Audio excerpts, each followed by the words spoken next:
আজ কিন্তু এই আন্তর্জাতিক অপরাধ ট্রাইব্যুনালে পতিত সরকার আওয়ামী লীগ সরকারের যিনি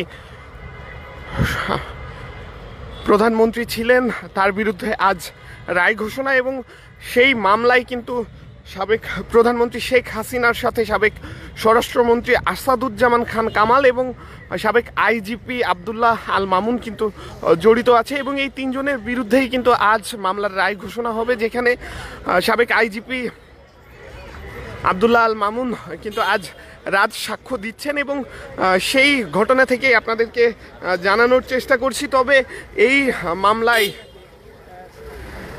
আপিল করতে পারবেন না শেখ হাসিনা। সাবেক প্রধানমন্ত্রী শেখ হাসিনা সহ 3 আসামির বিরুদ্ধে জুলাই অভ্যুত্থানের সময় সংগঠিত মানবতা বিরোধী অপরাধের মামলায় রায় আর কিছুক্ষণ পরেই ঘোষণা করা হবে। পুরো বাংলাদেশের নজর কিন্তু এখন এই রায়ের দিকে। ইতোমধ্যে এই মামলায় রাজসাক্ষী ও মামলার অন্যতম আসামি আইজিপি চৌধুরী মামুনকে ট্রাইব্যুনালে হাজির করা হয়েছে। এদিকে দণ্ডপ্রাপ্ত আসামি নিয়ম অনুযায়ী 30 দিন বা 1 মাসের মধ্যে গ্রেফতার আসামিরা আপিল আবেদন করতে পারবেন। এই সময়ের মধ্যে রাষ্ট্রপক্ষ আপিল বিভাগে যেতে পারবে, কিন্তু পলাতক আসামিদের বিষয়ে কি হবে বা আইনের বিধান কি, এমন প্রশ্নের জবাবে প্রসিকিউটর গাজী মনোয়ার হুসাইন তামিম জানিয়েছেন এই মামলার যেসব আসামি পলাতক আছেন তারা গ্রেফতার হওয়া ছাড়া আপিল বিভাগে আপিল করতে পারবেন না।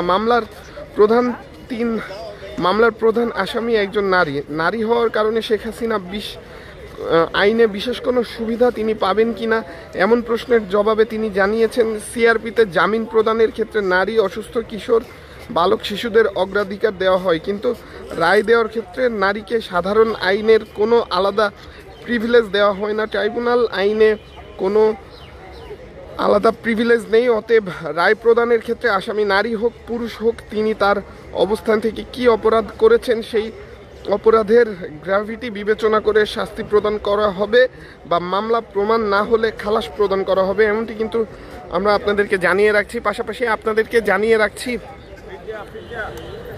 যেহেতু 2024 সালের জুলাই অভ্যুত্থানে আওয়ামী লীগ সরকার পতনের পরে সাবেক প্রধানমন্ত্রী শেখ হাসিনা কিন্তু ভারতে অবস্থান করছেন, এবং এমন গুঞ্জন আছে এই মামলার অন্য একজন অর্থাৎ সাবেক স্বরাষ্ট্রমন্ত্রী তিনিও কিন্তু ভারতেই অবস্থান করছেন, এমনটি কিন্তু জানা গিয়েছে। এবং সেই জায়গা থেকে যেহেতু তারা ভারতে অবস্থান করার কারণে তারা গ্রেফতার হওয়ার সম্ভাবনা কম, এ কারণেই কিন্তু তারা এই মামলার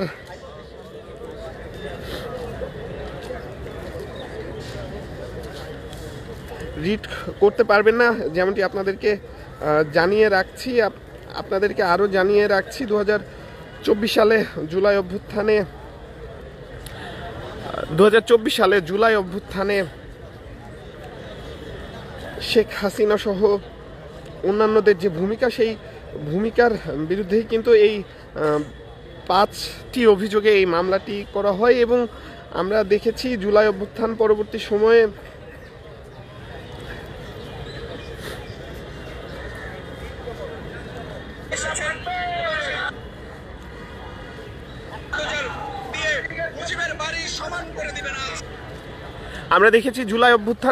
সময়ে আন্তর্জাতিক অপরাধ ট্রাইব্যুনাল পুনরায় গঠিত হয়, এবং সেই ট্রাইব্যুনালের সর্বপ্রথম মামলাটি শেখ হাসিনার বিরুদ্ধেই হয়, এবং সেই ঘটনা থেকেই কিন্তু গত 13 নভেম্বর এই মামলার রায়ের জন্য 17ই নভেম্বর তারিখ নির্ধারিত হয়, এবং সেই 17ই নভেম্বর তারিখে আমরা আপনাদেরকে আন্তর্জাতিক অপরাধ ট্রাইব্যুনাল থেকে দেখানোর চেষ্টা করছি সেই রায়ের বিষয়ের সর্বশেষ তথ্য, এবং আমরা আপনাদেরকে জানিয়ে রাখলাম যে কারণে সাবেক প্রধানমন্ত্রী শেখ হাসিনা এই মামলার রায়ের আপিল করতে পারবেন না। বাংলা নিউজের সরাসরি সম্প্রচারে আমি আজবার যুক্ত ছিলাম এতক্ষণ আপনাদের সাথে।